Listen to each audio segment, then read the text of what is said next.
Hey everybody, self-compassion as meeting your internal family system. So I've been immersed in the work of Dr. Richard Schwartz for the last 3 or 4 years, and it's referred to as IFS therapy, IFS training. And the theme of the work is to become aware, familiar, and attendant to your inner family system, the parts of you that are inside of you that have something to say.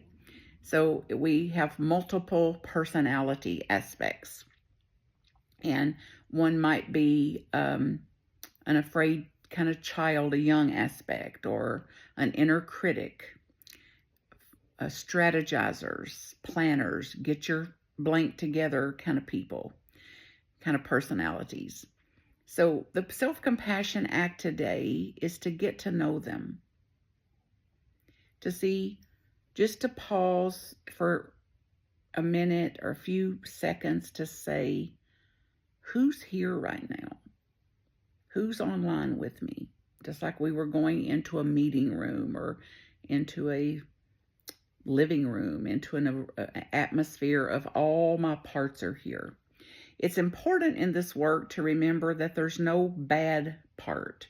Even the criticizer, the inner critic, the shamer, the guilter, all have a very specific purpose. And this gets more specific if you decide to go into the work. But for the self-compassion practice, is simply to notice if a part of me is anxious, if a part of me feels busy or dreading something, kind of weary or tired.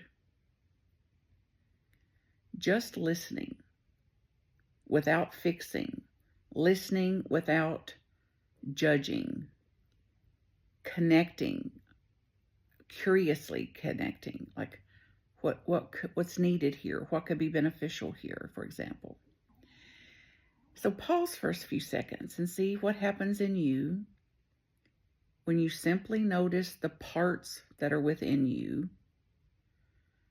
and let them be there. So rather than judge them, shush them, try to, instead of repressing, depressing, suppressing them, if you just allowed the parts to be there, what would that be like?